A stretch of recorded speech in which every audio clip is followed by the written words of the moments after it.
well. Get that sort of Chuck Berry sound.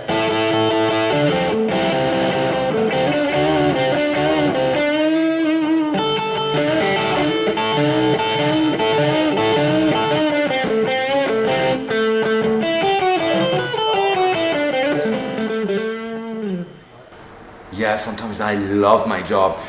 Today is a perfect example because we have great music, great friends. I'm standing here with my good friend Barry Upton. How you Nice to doing, see you again, Daniel. Yeah, it's been a while, and what a great occasion standing here with a super cool guitar. Yeah, this is a replica of the George Harrison guitar that he played in Magical Mystery Tour. Have you ever seen the film Magical Mystery Tour? He played on the Walrus and those kind of classic songs.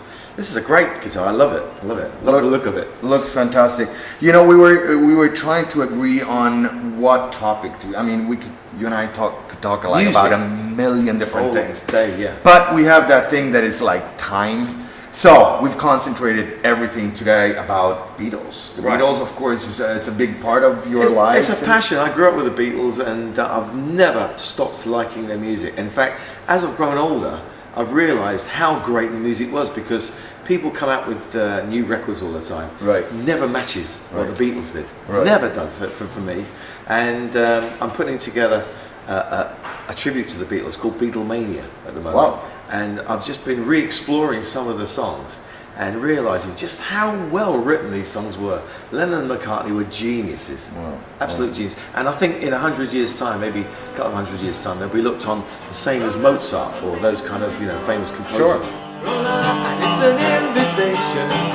Roll up for the mystery tour. Roll up to make an vibrations. Roll up for the mystery tour. The magical mystery tour is coming to take you away. Coming to take you away. Roll up. So basically, when you say that you're putting something together, you have a band. There's going to be performances I've got involved. some great guys I've been playing with, Tony Stevens and we've got a George Harrison character as well who's going to be joining us. But we've had a little band together for a while called FAB6T, where we've been concentrating on playing 60s material, and it's been such a joy to play. And it's so much fun to play every night. In these songs, they never die. They just stay with you, and they're fun to play every time you do them. So we thought, well, the extension from that would be to do a Beatles show. Right. So, and I think it's going to be great for Pattaya. It'd be great for Thailand.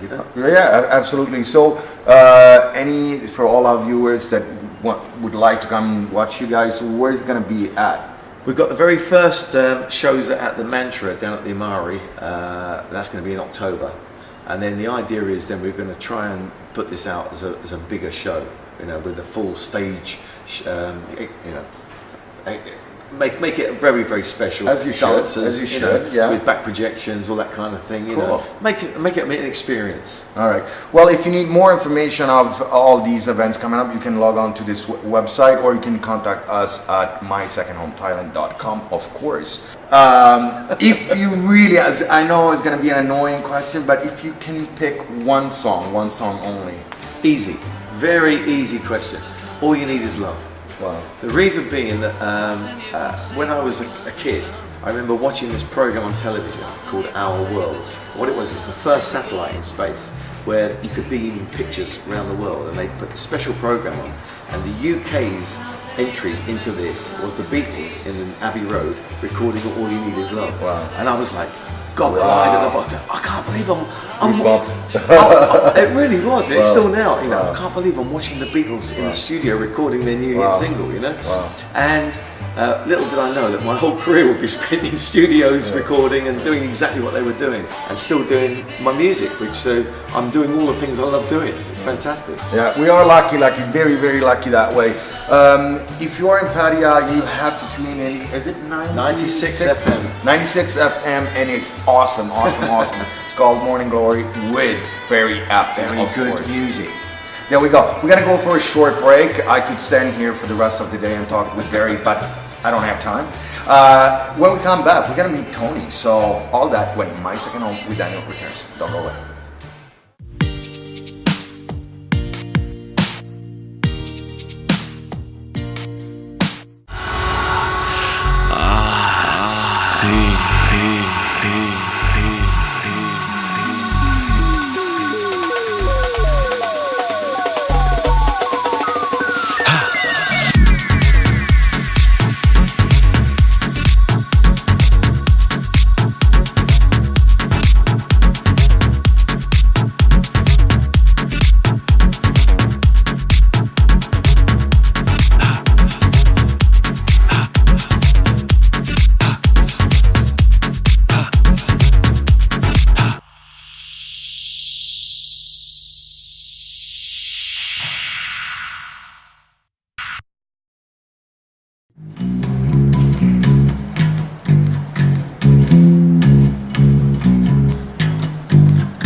those eyes at me for when you don't mean what they say?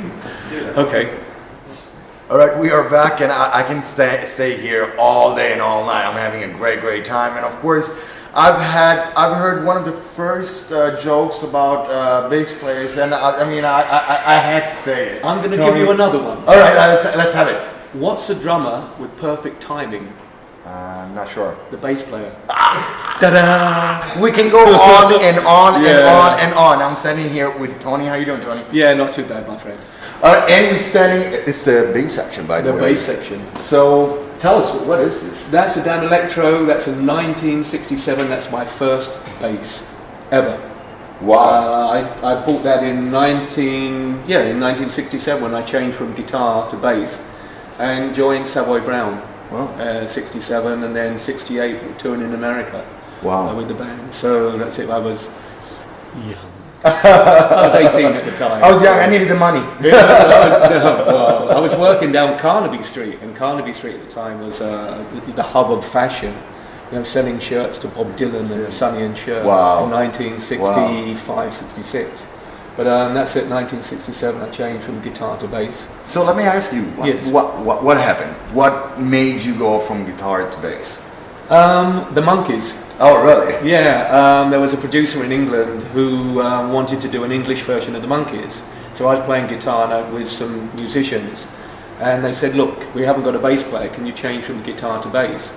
I said, "Okay." So we went and got the audition. We sat down with the producer, and all of a sudden, yeah, we were going to do the English version of the Monkees. And then the producer ran off with the money. That happens all the time. Yeah, it happens all the time. So I was stuck with a bass and you know, kind of like payments on a bass and an amp, and that was it. So I stayed playing bass, did little shows as a bass player, and then there was an advert for Savoy Brown in the local newspaper in 1967, and I went down there and got the audition. And that afternoon I was playing up in Birmingham, which is north of London. On my first show with Savoy Brown. I mean, we haven't even rehearsed. I had all the kind of like the song titles on my shirt or on my sleeve. You know, how fast, how slow, blues, whatever. And that was it. And then the next year we were in America touring. And then the end of 1970, the three of us left and we formed this band called Foghat. Wow. And Foghat was very big in America. It sold over 20 million units. You know. Wow. Yeah. That's impressive.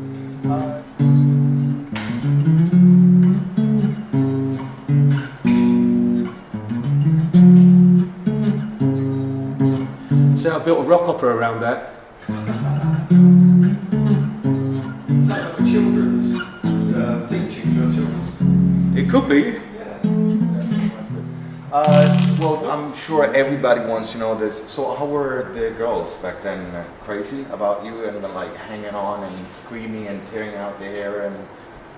Were there girls in? See, I'm a bass player. I'm standing at the back. No one told me there was girls. That We're were gonna go screaming at on. me. We're gonna go on with You know, the I bass can't believe jokes. it. Oh. All that time, and there were girls out there. They were, in the nicest possible way, free and easy. You know. Awesome. Well, it's so cool to stand here and talk to legends and about the coolest thing that could ever happen in rock and roll. But let's talk about what's happening right here in Pattaya. I spoke with Barry earlier. You Yeah. guys are doing The Fab 60. We're doing a 60s tribute band with Barry, myself, and Oi. We go out and do the Beatles, Stones, just all the hits from the 60s.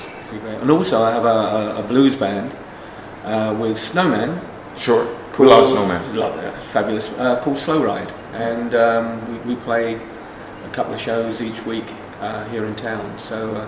And of course, we love blues right here at My Second Home with Daniel. And Daniel loves blues, especially if you need more information about upcoming events right here in the city of Sin Pattaya.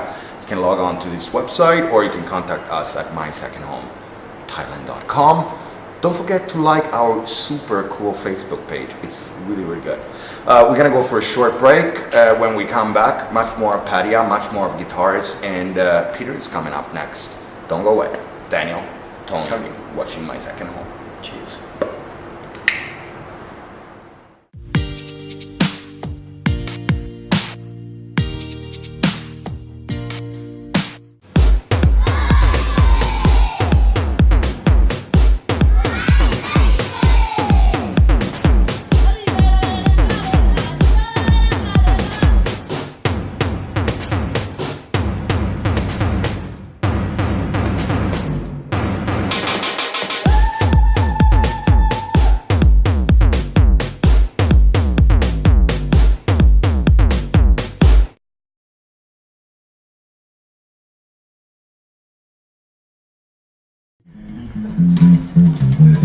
so exciting. It's so well written in that sense as well.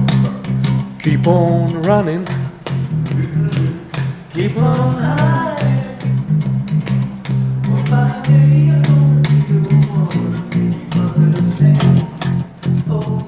Well, if I do have a blues friend and soulmate, that is Peter here. Peter, thank you for having us today. My pleasure. Yeah, we when Peter comes to Bangkok, you know, I know, and he knows that we're gonna be at either Apotheca or any really cool blues hangout place. Right. But today we're gonna talk about your fantastic collection. I mean, I've been here many times, and we've decided that, you know, Monday we should film it, and that day is today. Okay, what we have here is a 1961 K jazz guitar that has been played by Eric Clapton in 1963 with a band called the Roosters. You can see that on the photo there, which is pretty rare, and it's in original condition. Nothing has been changed. Immaculate, it's really nice. Yes. And on the other side, we have one of the most famous guitars in rock history. It's a 61 SG, Gibson SG, that has been played by Eric Clapton in 1967, 1968 with a band called The Cream. The remarkable thing on this guitar is it has been painted by a Dutch artist group, The Fool, which was active then in London.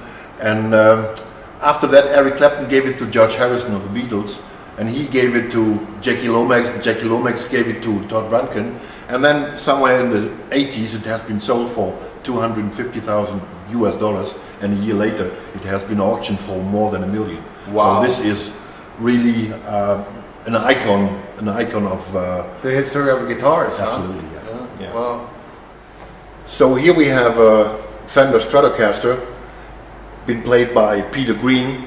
Peter Green is one of the founding members of Fleetwood Mac, that of course everybody knows, but Peter Green used to play in there from 1961 to 1969 to 1971, and yeah, this is his signature on there.